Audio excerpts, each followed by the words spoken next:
Hey guys, welcome to another Raid Shadow Legends video. Sorry I've been a bit absent the last week or so. I've been extremely busy at work because of this virus situation, so it's just getting a bit crazy, I have to admit, but got a bit more time off next few days, so get back to a bit of chill time, make a few videos and see how we go. I've been playing a lot of Raid in between though, but I'm kind of at a funny spot, probably the same as you all as well. So patch 1.15 isn't going to be coming out for I think it's at least another 4 weeks, and along with the next battle pass. And the only thing we've really got for us right now to keep us going is this this Skull Lord sort of fusion thing, and I've got all the champions to do it, but I'm just not going to bother. He does not look worth it at all. I normally advocate taking a legendary when you can get it, but I think for once I'm actually going to miss out on the fusion. So yeah, I'm just basically at the moment I'm going to stockpile resources, and I'm working on a couple of clan boss teams that are really exciting. Got some really cool ideas, and I think I might be able to get one of them to work, which is potentially going to be a 2-key Ultra Nightmare, really easy auto build. Not going to be able to do a 1-key or anything like that, but if this one works, then I'll definitely be putting up a video with that. But I've so far been spending a ton of resources trying out all these different teams, playing about with speeds, all these kind of stuff. So hopefully when it finally comes about, you guys will appreciate it, because it's taken a lot of time and a lot of resources. But apart from that, I'm going to be saving up all my resources, and I also suggest everyone else does this as well.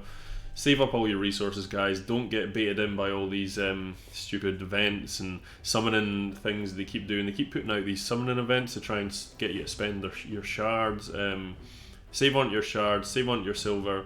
Really stockpile your resources, because as soon as the new patch comes out, there's going to be a ton of stuff available. There'll probably be another fusion. You'll want to be able to do that. There'll be the other battle pass. There'll be loads of stuff. So I think this is just a good time to kind of chill and raid, level up the guys you've got, get your food leveled up, get everything ready, and then hopefully when the new patch comes out, we'll get some real content. I'm really hoping for the Void Tower. Obviously, I don't think it's going to come out in the next patch, but at least in the one after that, I want to see like a proper new content. So something like Faction Wars that was added, you know, something new. So anyway, I'm going to keep talking for ages if I don't get on with this. So today we're going for Rotos the Lost Groom Champion Guide. I've been asked by quite a few people on Twitch for this. I know there's a lot of them out there, but this is how I build my guy. I think a lot of people saw mine on Twitch, sorry, and they quite liked it. It seemed to do a lot of damage. He does a hell of a lot of damage. So let's quickly go through skills first. If you are new to Rotos, like most people won't be, but just in case you are. So his A1, he attacks one enemy, 75% chance of placing a decreased defense debuff for 2 turns. This happens, but it's not really needed, so I wouldn't worry too much about this. 30% chance of gaining an extra turn, that is where it shines. This is insane. I use this alongside this set here, Relentless. As everyone knows, it triggers so much, so you could wind up taking 4 or 5 turns in a row. It's crazy. In fact, just have a look at some of this gameplay here. This is exactly what you can do with this ability.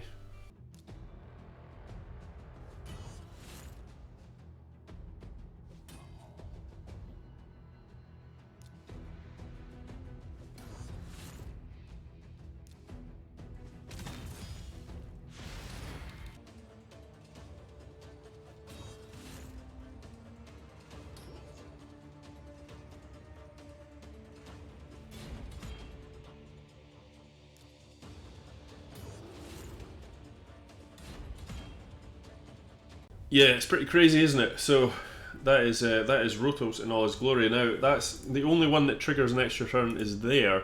You can also get an extra turn definitely off this Fated Destruction one, but these can all trigger off the Relentless set as well. So I mean, you can get extra turns off everything. It's just more chance of getting an extra turn on the A1 than you would on the A2, because in the A2 you're only getting the 18% chance of Relentless, whereas the A1 you've got this 30% chance of an extra turn, and also Fated Destruction is a guaranteed extra turn if you kill the enemy. That's nuts. But anyway, we'll move on to that in a second. A2 is pretty interesting. Attacks an enemy, decreases the target's max HP by 20%, and adds it onto this champion's own max HP. There's a limit to how much you can take off as well. This is pretty nuts actually. is really quite good. It's going to lower people's max HP, which will make things like HP champions hit a lot weaker. It means they're going to be a lot easier to kill. It means champions that constantly heal up really easily are very limited again, and it hits like a truck, this ability. It really, really does hit pretty hard. I would fully book Rotos if you can.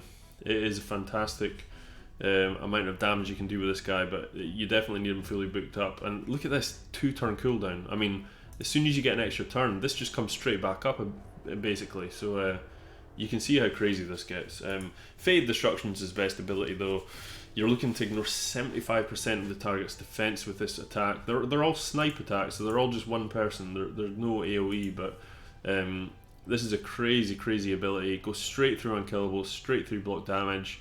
Anything like Sir Nyx, Skull Crowns, any of these sort of champions that used to cause a lot of problems in Arena are now null and void effectively. This guy just destroys them all. I mean, Rotos has really changed the whole shape of Arena for me and for everyone. In the Platinum Arena, you'll see the top 100 is just full of Rotos, and if you can get his bride Siphi, then you're laughing, because she makes him ridiculous as well. So this definitely grants an extra turn if you kill the enemy. Super strong ability.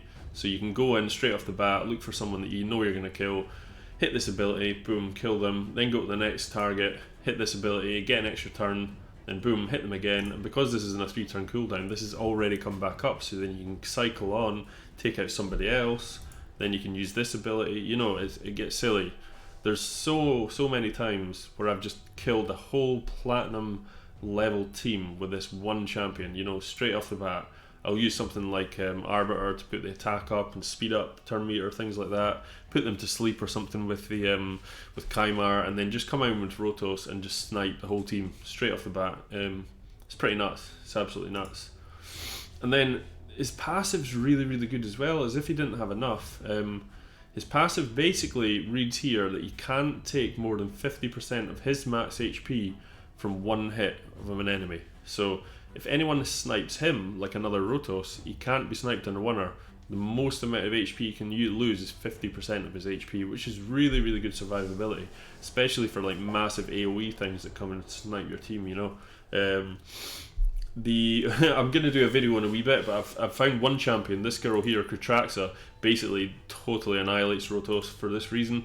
She doesn't attacks one enemy 4 times, ignores defense as well, but that will kill Rotos no problem, because this passive is from that hit. So if it has a 4 hit or a 2 hit or a 3 hit, A1, A2, whatever it is, it will count for more. So if you can get a really powerful 2, 3 or 4 hit ability, it can kill him in a winner. So that is one thing a lot of people were getting confused by on stream, I noticed. So make sure you pay attention to that. And if you do have someone like Kutraxa, she is the Rotos sniper, I call her. She's pretty insane. Doesn't work against bosses, but it's fine. You don't use them that much in a PvE content. Well, I don't anyway. You can use him. Ice Golems is very good in.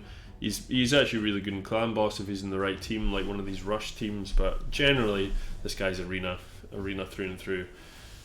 Again, like I said, if you've got Siphi the Lost Bride, decreases the damage taken by bosses by 15%, blah blah blah.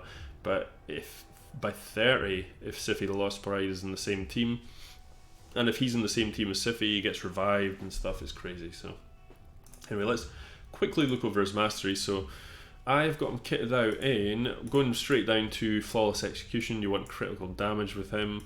You want something like increased damage inflicted for the first enemy hit, because generally this is a sniper build, you're going to kill them right away. So that extra 8% is huge.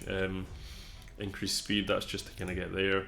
This is pretty nice as well, because I usually put people to sleep. So put people to sleep with Prince Kymar, and then you get an extra 12% from that, and 8%, so it's an extra 20% damage on that first hit. So you can see how I'm just killing everything right off the bat. And then I've just gone down defense really for a little bit of survivability here. You could easily go down resistance, to be honest. It's no problem, but you want to get this counter attack really. That is a very good ability in this, because he can trigger his extra turn off the counter attack, which starts another chain of events. So he's actually, surprisingly, especially with this on delay death and a bit of defense, he's very survivable for an attack champion as well. we'll just look at his stats here. So right off the bat, I've got him at 29,000 health, 4.5k attack, 2.5k defense, 130 speed. He's not fast. I've made him not fast, just the way I build my team. 226 crit and 82 critical rate. Now, I've been playing about with items just now, so I do not have the ideal items on him right now. As you can see, I need to muck about with this. I've been trying out different relentless gear and things like that, but like a few of them don't have that great rolls on it, and I don't have a good chest piece yet. I need to get a good attack. Well, ideally you want cruel on the chest and on the boots, and that would be perfect. But I had a crit rate and crit damage boots with speed on it, which seemed to be the best option. So let's just go through it all. So basically, you've got no choice in these. It's attack, HP, and defense on these three things, but you're mainly looking for crit damage, loads of attack percentage. You want to kind of max out at about 5k attack on this guy. I should be able to do that pretty easy once I upgrade my ring fully, get a few more glyphs, and get my 6-star attack chest piece.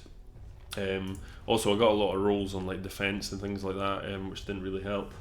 But yeah, about 5k attack's about the sweet spot I find, because anything over 5k attack starts kind of leveling off and you don't get that damage output. So you want to about 5k, and then you want to try and get up to about 250-300% crit damage, and you will start doing crazy damage with that. Accuracy you do not need. He does have decreased defense debuff, but there's other people that do it, and you know you're going to kill people by the time you attack them anyway, so it's pointless. So I never build him with any accuracy. You don't need it. Speed, you could build him more speed. Depends on your team. The way I run my arena team, I don't need him with that much speed. He just needs to play. That's it, one turn, and that's usually it. It's over. So crit damage on the gloves, really, that's you're going to be looking for crit damage or crit rate if you can get crit damage on all your other gear and you have no crit rate. But you want to hit those criticals. I need to. I've got a chest piece that I'm kind of leveling up right now, which has got much better rolls, and it's going to be a 6-star attack piece with crit rate and crit damage and things on it. So this will change. That's the reason I don't have the 100% crit rate right now. But I think it will put me up to 99% crit rate, so basically 100, and put my critical damage up a bit, and my attack should go up to roughly about 4.8k, and then through glyphs and stuff I'll get it up to the 5k, so that's no problem. On your accessories, you're looking for attack, really attack. HP as well, I keep forgetting actually. So this guy's skills are a bit weird because it says damage based on attack and HP. So the way this works is the first stat, is where most of the damage comes from. So most of his damage will come from his attack percentage, critical damage obviously being the multiplier. But HP is a secondary, so he actually gains more damage if he has more HP as well. But you would always want more attack than HP because that's where the bulk of the damage is coming from. But I build him with a lot more HP than most people. So I've actually got 30% HP on this crazy relentless weapon you can see here. This is a pretty nuts weapon, guys, actually, for arena. So he's getting that, he's getting 11% here, he's getting, I think he's getting another 14% here. He's getting 18% here. He's getting a lot of HP percentages here. There's another 11% here. None of these are glyphed, so I can get a lot more as well. And once you start using his A2, you can he's probably sitting at like 50-60k HP sometimes in a battle, and he's really, really tough to kill. You can take a hit because of this. So his defense isn't too bad as well. I've built him up to about 2.5, which is fine for an arena sniper. I do have a few rolls. Ideally I'd probably get rid of them and put more crit damage on anyway, just so I can get them killed quicker. But he does survive, that's what I'm trying to say. He's pretty good at surviving these hits and stuff, so definitely not a glass cannon either. So just to quickly recap there, so you're definitely looking for attack and crit damage as your main 2, and crit rate. That's your main 3, that's your 3 stats that you want to max out. 100% crit obviously, and then the rest is fine. Accuracy you don't need. You could build a resistance heavy as well. I just don't think it's really worth it because he's such a good sniper. If you're playing him right, he's probably going to be killing them anyway, so rely on the rest of your team for either taking off debuffs or putting block debuffs or something like that. HP again is pretty useful too, but don't concentrate as too much. Just attack, crit damage and crit rate, and that is your main ones. And speed if you're not using them in a team like I am. So let's quickly go through his reviews. I wonder where his recommended artifacts are. Crit rate and offense, yeah. Sounds... I wouldn't do that if I were you. He's probably one of the best in the game, in the arena. Golems, he's definitely a 5. Clan Boss, he's definitely a 5. He's in some of the top teams that use the rush strategy. Arena defense, incredible. Dragon's Lair, he can hit really hard. I don't use him, but probably a 5 to be honest. Yeah, I can't see him not being good in there. Minotaurs, he's nuts. He just destroys bosses. Faction Wars, absolutely insane. Campaign, he's not super fast, but he'll get you through anything, no problem at all. Magic Keep again. I'm struggling to see anywhere where, like, yeah, all these Spirit Keeps, Void Keeps, he's incredible because he hits so hard, you know. Spider's Den, he's not good. Actually, he's not good in Spider's Den. He can hit a bit of damage in the boss, but he's not your champion you want to use there. So I suppose he's probably a 3. Also in here, he's not fantastic. So you're probably looking at about a 3 or a, I would say like a 3.5. I'm going to put a 4. I'm a bit better than the 3.2 he's got here. And Force Keep, I'd probably just give him a 4 for that. He's not fantastic at that either. So let us submit the ratings. So that's my guide on Rotos, guys. I hope you enjoyed it. He's probably the, like I say, the champion that's changed the arena the most in Raid Shadow Legends so far. Completely changed the meta.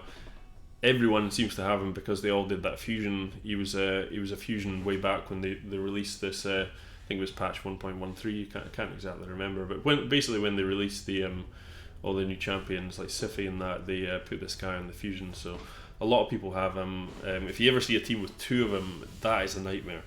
I've seen actually. I'm sure I played one team that had like 1 Arbiter and 3 Rotos, and it was like unbeatable. So pretty crazy, guys. Super cool champion. Really cool aesthetics as well.